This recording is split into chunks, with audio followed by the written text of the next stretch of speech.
শুনুন ম্যাডাম, আমি যেরকম ওই মুখের উপরে স্পষ্ট কথা বলি না, তেমনি আমার চোখে না কিচ্ছু এড়ায় না। তুই বলে ফেল কি হয়েছে, কি নিয়ে ভাবছিস? পিসিমণি, আমি দাদাভাইকে নিয়ে ভাবছিলাম। মিথ্যে কথা। সত্যি বলছি, বিশ্বাস করো। বৌরানী হুট করে ওই বাড়িতে চলে গেল। দাদাভাই ওপরে মুড অফ করে বসে আছে। আমি বুঝতে পারছি না বৌরানীর কি হয়েছে। বাবা, বৌরানীতে কিছু হয়নি, হয়েছে তোর মামির আর মিসেস গোস্বামীকে দেখবার জন্য তো বৌরানী ওর বাড়িতে গেছে। আমি ইনফ্যাক্ট এটা বুঝতে পারছি না যে সাত্তকে কেন এরকম অবুঝের মতো রিয়াক্ট। পিসিমণি, তুমি ব্যাপারটাকে যতটা ক্যাজুয়ালি নিচ্ছ, ব্যাপারটা কিন্তু অতটা ক্যাজুয়াল নয়। আমার মনে হয় যে বৌরানী ওই ঘটনার শকটা ভুলতে পারেনি। এই কি ঘটনা? আমি না থাকাকালীন কি ঘটেছে এখানে? তুমি তো কিছু জানোই না পিসিমণি। পিসিমণি, আমাদের উদয়পুরে গিয়ে তিস্তার সাথে দেখা হয়েছিল। কি? তিস্তা? তিস্তা উদয়পুরে? হ্যাঁ। ও ওখানে কি করছিল? আমি আবার কি স্টুপিডের মতো কোয়েশ্চেন করছি।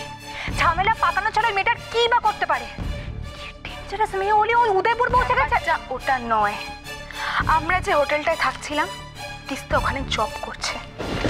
ও তোদেরকে এটা বলেছে আর তোরা সেটা বিলিভ করতেই হতো, কারণ আমাদের দাদা ভাই এই কথাটা বলেছে। ইনফ্যাক্ট আমরা নিজের চোখে দেখেছি। দাদা ভাই বলেছে?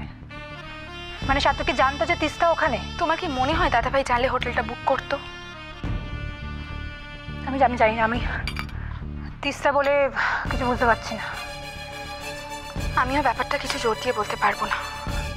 তবে আমার মনে হয় ব্যাপারটা একটা কোইন্সিডেন্স ছিল। ইনফ্যাক্ট দাদাভাই যখন জানতে পারলো তিস্তা এই হোটেলে রয়েছে, ও হোটেলটা চেঞ্জ করার চেষ্টা করেছিল। কিন্তু তারপর দাদাভাইকে তিস্তা প্রমিস করে যে ও বৌরানী আর দাদাভাইকে কোনো রকমভাবে ডিস্টার্ব করবে না। বৌরানী তিস্তাকে দেখে কিভাবে রিয়াক্ট করলো? নর্মাল, আমাদের সাথেও নর্মালি ছিল। কিন্তু জানো তো, আমার এখন মনে হচ্ছে যে ও ব্যাপারটা মন থেকে মেনে নিতে পারে। তুমি বলো না, এটা সম্ভব? বৌরানী কোনোভাবে তিস্তাকে মেনে নেবে? না না না না না। বৌরানী যেরকম ধরনের মেয়ে, এখন অ্যাটলিস্ট এই স্টেজে দাঁড়িয়ে ও তিস্তাকে নিয়ে এসব কিছু ভাববে না। ভয় থেকেও তো করতে পারে পিসিমণি। এটাও ভাবতে পারে যে নতুন করে কোনো সমস্যা তৈরি হবে। আর বৌরানী তো কম ঠকেনি না কাউকে বিশ্বাস করে। তো আমি একটা কথা ভাবছি যে তিস্তার সাথে এখনো সাত্তুকে কমিউনিকেট করতে হয়তো বাধ্য হয়েছে। সামনাসামনি যদি চলে আসে কি করবে কথা না বলে? আমি এটা বিশ্বাস করতে পারছি না। আমি কি ভাবছি? না না না, কি সব উল্টোপাল্টা ভাবছি। আমরা তো জানি যে সাত্তকের মনে কনকের জায়গাটা কতখানি। সাত্তকে কনকে কতখানি ভালোবাসে। কি সব ভাবছি, কি জানি। আজকাল আর কিছুই বুঝতে পারি না। অরূপের মতো ভালো মানুষ যেভাবে দেখতে দেখতে পাল্টে গেল, তারপর আজকাল আর কিছুই অসম্ভব বলে মনে হয় না।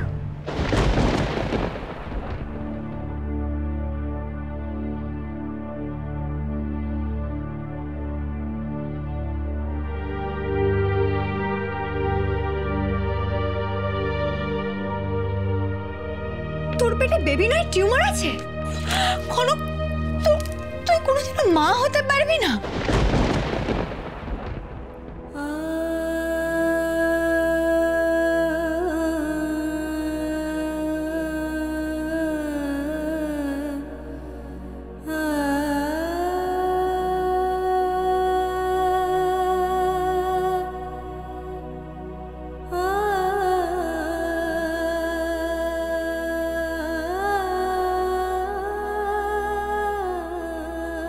কোনোদিনও মা হতে পারবো না জেনে কষ্ট হচ্ছিল খুব,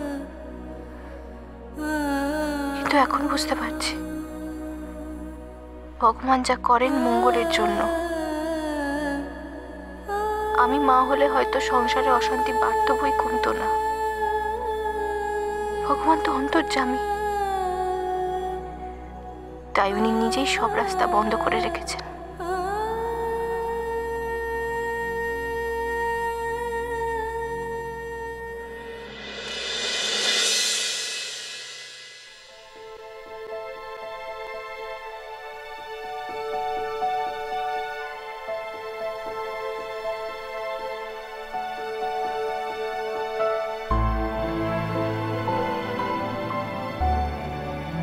আশ্চর্য মেয়ে তো এই কনকটা। কাছে যখন থাকে তখন মনে হয় আমাকে ছাড়া আর কারো কথা ওর মনে নেই,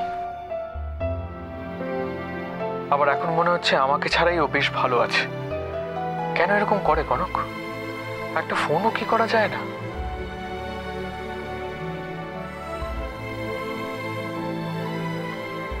একবার জানতে যাওয়া যায় না আমি খেয়েছি কিনা, কি করছি?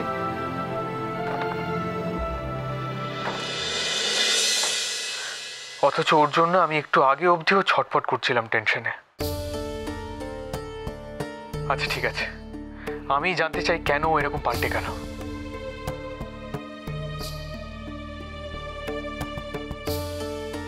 না, দরকার নেই, আমার রাগটা স্টুপিডটাকে বোঝানো দরকার। আজকে সারা রাত ওয়েট করবো ওর ফোনের জন্য, যদি করে ভালো, না হলে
এবার সব এক্সকিউজ বন্ধ।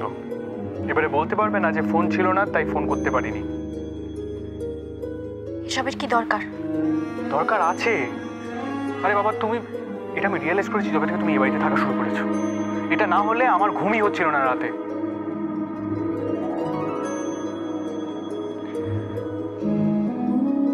তোমায় না দেখতে পাই, তোমার অ্যাটলিস্ট গলা তো শুনতে পাবো। এখানে আমার অনেক কাজ। মামিকে আমি জানি, তাও দিনে একবার তো ফোন করতেই পারো, তাই না? চেষ্টা করব, কিন্তু কথা দিতে পারছি না। তোমার কি হয়েছে বলো তো? আমি সকালে এসে এত ভালো একটা সারপ্রাইজ দিলাম আর তুমি কোথায় হ্যাপি হবে তা না, তুমি কিভাবে একটা কথা বলছো? বুঝতে পেরেছি, এখানে এসে নিজেদের লোকদের পেয়ে আমার কথা ভুলেই গেছে। আমারও তো ভাবতে ভালো লাগে যে আমার মিসেস আমাকে মিস করে।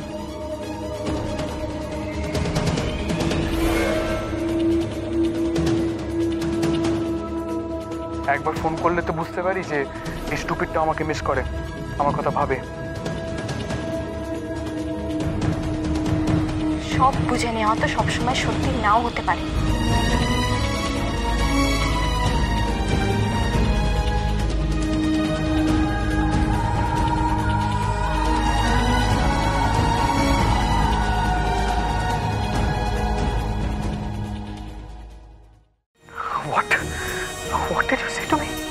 সহ্য করতে পারছো না?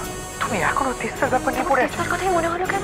ম্যাডাম ইন্দিরা চৌধুরী, একদিকে যখন তুমি তোমার সাধের কোম্পানি বাঁচাতে মরিয়া হয়ে উঠবে, অন্যদিকে তখন তোমার স্বপ্নের ফ্যামিলি ভেঙে টুকরো টুকরো হয়ে যাবে।